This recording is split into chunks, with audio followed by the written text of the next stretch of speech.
কলকাতার south city মলে তানিস্ক আয়োজন করেছিল এক বিশেষ অনুষ্ঠান সৃজনীদের সম্মানে। প্রায় 200 জন অতিথি একত্রিত হয়ে তাদের জীবনের অনুপ্রেরণাদায়ী নারীদের সম্মান জানান। সৃজনীশ অফ নতুন বাঙালিয়ানা ভাবনায় অনুপ্রাণিত এই আয়োজনে বড় পর্দায় সৃজনী ফিল্ম দেখানো হয় এবং আরজে নীলাঞ্জনার সঞ্চালনায় উপস্থিতরা নিজেদের জীবনের গুরুত্বপূর্ণ নারীদের গল্প শেয়ার করেন।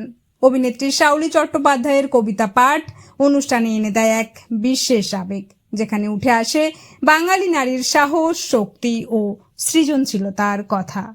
পুরো অনুষ্ঠান জুড়ে করতালিতে মুখর হয়ে ওঠে পরিবেশ, আর নারীর শক্তি ও অবদানকে জানানো হয় হৃদয়ের অন্তঃস্থল থেকে। আজকে স্যালিউট জানাবো, সালাম জানাবো সমস্ত সৃজনীদের, যারা প্রতিনিয়ত সৃষ্টি করে চলেছেন। সেলফ ইন্ডিপেন্ডেন্ট হওয়া ভীষণভাবে জরুরি, তো প্রত্যেকে নিজের নিজের লাইফটাকে জাস্ট এনজয় করো। Believe in yourself, all rock the show no matter what the circumstances are.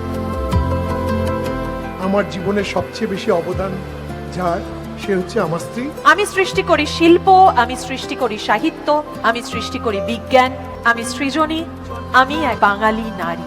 আমরা সবাই সৃজনীর জন্য, তোমাদের নিজেদের জন্য আমরা হাততালি দেব। জোরে জোরে।